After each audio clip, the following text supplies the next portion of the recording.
శ్రీ సీతారామచంద్ర స్వామి పరబ్రహ్మణ్య నమః. ఓం గణానాన్వా గణపతిగం హవామహే కవిం కవీనాముపశ్రమస్తమం జ్యేష్ఠరాజం బ్రహ్మణాన్ బ్రహ్మణస్పద ఆనం శృణ్వన్నోతిభిస్సీద సాధనం. శ్రీ మహాగణాధిపతి భగవద్బంధువులకు, పిల్లలకు, పెద్దలకు, శ్రేయోభిలాషులకు, భక్త ప్రజానీకానికి, ఇరు రాష్ట్రాల ప్రజలకు అందరికీ కూడా వినాయక చవితి శుభాకాంక్షలు తెలియజేస్తూ, భాద్రపద శుద్ధ చవితి వినాయక చవితి ఈ రోజున విఘ్నేశ్వర స్వామి పుట్టినరోజు కూడా. అయితే వినాయకుడి యొక్క ప్రతీక ఏమిటంటే, మనకు ఆయన విఘ్ననాశకుడే కాదు, విద్యాప్రదాత. తొండము ఏకదంతము తోరపు బొజ్జయు వామహస్తము మెండుగం రోయుగజ్జలు మెల్లని చూపులు మందహాసము కొండొక గుజ్జు రూపమున కోరిన విద్యలకెల్లనొజ్జయై ఉండెడి పార్వతీతనయ ఓయి గణాధిప నీకు మ్రొక్కెదం. కోరిన విద్యలకెల్లనొజ్జయి. మనం ఏ విద్యనైతే కోరుకుంటామో, ఏ రంగంలో మన ప్రవేశము, మన ప్రతిభని చూపించాలనుకుంటామో ఆ రంగానికి సంబంధించిన జ్ఞానాన్ని అందించేవాడు విఘ్నేశ్వరుడు. ఏ వ్యాపారము, ఏ ఉద్యోగము, ఏ చదువు, ఏది కోరుకుంటే దానికి సంబంధించినటువంటి జ్ఞానాన్ని ఎటువంటి ఆటంకము లేకుండా అందించేవాడు విఘ్నేశ్వరుడు. దాంట్లో ముఖ్యంగా ఆయన స్వరూపానికి ప్రతీక ఏమిటంటే శ్రవణం, భాషణం, పఠనం, లేఖనం. శ్రవణం వినికిడి జ్ఞానాన్ని ఇస్తాడు. భాషణం మంచి ఉచ్చారణతో కూడిన భాషనిస్తాడు. పఠనం బాగా చదివే పరిజ్ఞానాన్ని ఇస్తాడు. లేఖనం మంచి లేఖకుడు ఆయన. మహాభారతాన్ని వ్యాస భగవానుడు చెబుతూ ఉంటే ఘంటము లేపకుండా రాశాడు. కాబట్టి ఈ 4 నైపుణ్యాలను కలిగించువాడు. తర్వాత విఘ్ననాశకుడు. ఏమిటయ్యా విఘ్నము? మనకు చాలామంది ఏమనుకుంటాడు, ఏదైనా పని చేస్తుంటే ఆ పనికి ఆటంకం లేకుండా చేయవాడు. ఓకే, అదొక భాగమే. కానీ ఆయన నిజంగా ఏ విఘ్నాన్ని తొలగిస్తాడంటే, మనకు షోడశ జాతక కర్మలు ఉంటాయి. 16 రకాల జాతక కర్మలు. జాతక కర్మ అంటే పుట్టినప్పటి నుంచి చనిపోయేదాకా 16 రకాలైనటువంటి క్రియలు చేయాలి ఒక మనిషికి.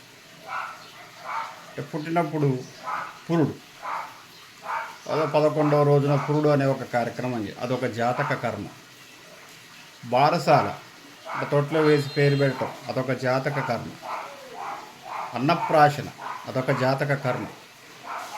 అక్షరాభ్యాసం అదొక జాతక కర్మ.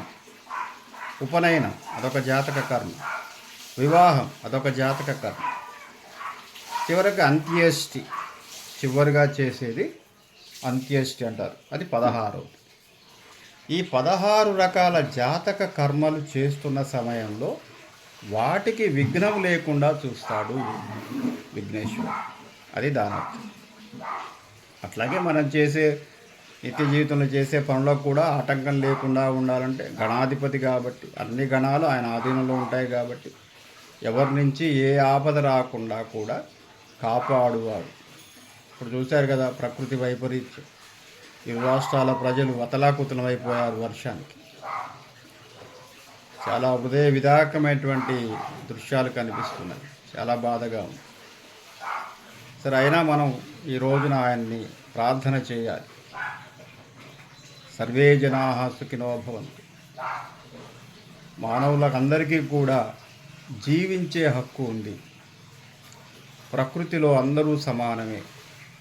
ప్రకృతికి సంబంధించినటువంటి అవసరాలను అందరూ కూడా సమానంగా అనుభవిస్తూ సమాన హక్కులతోటి జీవించేటటువంటి హక్కు ప్రతి మానవుడికి ఉంది. అట్టి హక్కును నెరవేర్చే క్రమంలో సాటి మానవుడికి మనం సహాయ సహకారాలు అందించవలసినటువంటి అవసరం ఉంది. కాబట్టి ప్రతి మానవుడు మానవత్వాన్ని కలిగి ఉండాలి. అది మనకు విఘ్నేశ్వరుడి పూజ నేర్పుతుంది. కాబట్టి ఈ నవరాత్రులన్నీ కూడా భక్తి శ్రద్ధలతో ఆచరించి ఆడంబరాలు చేయకుండా, వాస్తవంగా పూజ అనేది మనోనైర్మల్యేన నిర్మలమైనటువంటి మనస్సుతో చేసేటటువంటి ఒక మానసిక ప్రక్రియ పూజ. ఒక ఆధ్యాత్మిక రంగంలో మనం గొప్పవాళ్ళం కావాలన్నా, ఆధ్యాత్మిక పరిజ్ఞానాన్ని మనం సంతరించుకోవాలన్నా మౌనైన వ్రతం, మౌనంగా చేసేటటువంటిదే పూజ. అదే భక్తి. మౌనమే భక్తి. అందుకే పూర్వము తపస్సు చేసేవాళ్ళు మౌనంగా, జపం చేసేవాళ్ళు మౌనంగా. అదే పూజ, అదే తపస్సు. అట్లాగే ఆర్భాటాలు లేకుండా హాయిగా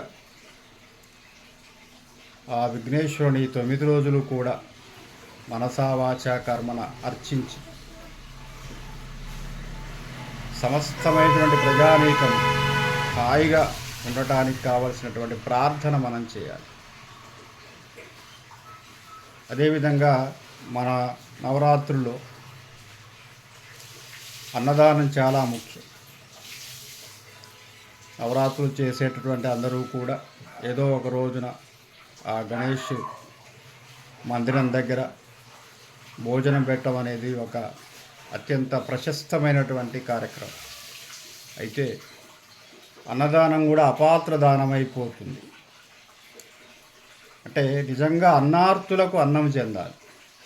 నిజంగా పేదవాడు, ఒక పూటకు లేనివారు ఎవరైతే ఉన్నారో గ్రామంలో, లేకపోతే ఏదో భిక్షగాళ్ళు, నిరుపేదలు, వాళ్లకు అన్నం చెందాలి. అందరూ తినవచ్చు. కాకపోతే ఏంటంటే మన మందిరాల దగ్గర ఏదో ఆ కమిటీ సభ్యులు, వాళ్ళ కుటుంబ సభ్యులు, తర్వాత ఏదో పెద్దవారు, గ్రామాధికారులు, తర్వాత ఏదో మనకు చందాలు ఇచ్చినటువంటి వారు, వారి కుటుంబం, వీళ్ళు ఎక్కువగా మనకు అన్నదానంలో కనిపిస్తుంటారు. అది ఒక భాగమే, అందరూ భోజనం చేయాలి. కానీ ఉద్దేశం ఏమిటంటే నిజమైన అన్నార్తులకు అన్నం చెందాలి. పోయిన సంవత్సరం నెల్లూరు జిల్లాలో ఒక గ్రామంలో ఒక 2-3 రోజుల ముందే గ్రామంలో ఉన్నటువంటి నిరుపేదలు, భిక్షగాళ్ళు ఎవరైతే నిజంగా ఆకలిగా ఉన్నవారు ఉన్నారో వారికి అన్నదానం రోజున ఇంట్లో ఎంతమంది ఉంటే అంతమందికి ఇంటికే అన్నాన్ని పార్సిల్గా పంపించారు. మన హోటల్లో ఎట్లాగైతే ప్యాక్ చేస్తారో ఇస్తరాకుల్లో అన్నము, కూర అంతా ప్యాక్ చేసేసి ఇంట్లో ఎంతమంది ఉంటే అంతమందికి ఒక క్యారీ బ్యాగ్, ఒక కవర్ తయారు చేసి దాని మీద గణేష్ ఉత్సవ కమిటీ పలాని బజారు, పలాని ప్రాంతం, అన్నదాతల పేర్లు కూడా రాసేసి ఇంటికి అన్నమాట 12 నుంచి 2 మధ్యలో మధ్యాహ్నం ఆ 2 అవర్స్ అన్నాన్ని మనకు మామూలుగా ఏదో ప్రసాదం పులిహోర పొట్లాలు కాకుండా అన్న ప్రసాద వితరణ ఆ విధంగా జరిగింది. అట్లా ఒకవేళ ప్రయత్నం చేయండి. అక్కడ మందిరం దగ్గర తినవచ్చు, అందరూ తినవచ్చు. అది ఎందుకంటే అన్నదానము మహాదానం, అది అందరూ భోజనం చేసేటటువంటిది. కానీ మన ఆంతరంగికమైన ఉద్దేశం ఏమిటంటే నిజమైనటువంటి అన్నార్తులకు ఆ రోజు ఒక్క పూటైనా షడ్రశోపేతమైనటువంటి ఆ భగవంతుడి పేరు మీద అన్నప్రసాద వితరణ జరగాలి. ఇది మన సంస్కృతిలో ఒక భాగం. ఇంత గొప్ప సంస్కృతి, మనం శుభాలకు అశుభాలకు అన్నదానం చేసే ప్రక్రియ మన సంస్కృతిలో తప్ప ఎక్కడ లేదు. కాబట్టి ఒక వ్యవస్థ ముందుకు నడవటానికి, ఎందుకంటే ఈ పండగ ద్వారా అనేక మందికి జీవనాధారం. దేవుడు ఎందుకు, గుడి ఎందుకు అని చెప్పేసి కొంతమంది, దేవాలయ వ్యవస్థ అనేక మందికి జీవనాధారం. కొబ్బరికాయలు అమ్ముకునేవాడి దగ్గర నుంచి, పసుపు కుంకుమ అమ్ముకునేవాడి దగ్గర నుంచి, ఏదో గరిక పూసలు అమ్ముకునేవాడి దగ్గర నుంచి, రంగులు అమ్ముకునేవాడి దగ్గర నుంచి, బ్యాండ్ వాడి దగ్గర నుంచి, పందిరి వేసేవాడి దగ్గర నుంచి, డీజే దగ్గర నుంచి, మైక్ దగ్గర నుంచి, పట్టాలు అమ్ముకునేవాడి దగ్గర నుంచి, పత్రి అమ్ముకునేవాడి దగ్గర నుంచి ఎంతమంది జీవనాధారం అంటే కొన్ని కోట్ల రూపాయలు వీటి మీద జీవనాధారంగా బతుకుతున్నారు. ఎంత గొప్ప వ్యవస్థని ఎక్కడైనా ఉంది, ఏ కమిటీలో అయినా ఉంది. కాబట్టి మన మన ధర్మంలో, మన సనాతన ధర్మంలో అందరూ బాగుండాలంటే ఒక గొప్ప ఉద్దేశం. అందరూ జీవనాధారంగా బతకాలి. ఒక దేవాలయ వ్యవస్థ, ఒక తిరుపతి ఉంది అంటే మామూలు విషయమా అండి? ఒక దేవుడేనా? రైల్వే శాఖ దగ్గర నుంచి మొదలు పెడితే, ఆర్టీసీ దగ్గర నుంచి మొదలు పెడితే అన్ని రంగాల వారికి ఆదాయం. కాబట్టి ఆ విధంగా దయచేసి ఈ యొక్క నవరాత్రుని శ్రద్ధాభక్తులతో అందరూ కూడా ఆచరించి ఆ యొక్క విఘ్నేశ్వరుని యొక్క కృపకు పాత్రలు కావాల్సిందిగా కోరుకుంటూ, స్వస్తి ప్రజాభ్య పరిపాలయంతాం న్యాయేన మార్గేణ మహిమహీష గోబ్రాహ్మణేభ్య శుభమస్తు నిత్యం లోకా సమస్తా సుఖినో భవంతు. స్వస్తి.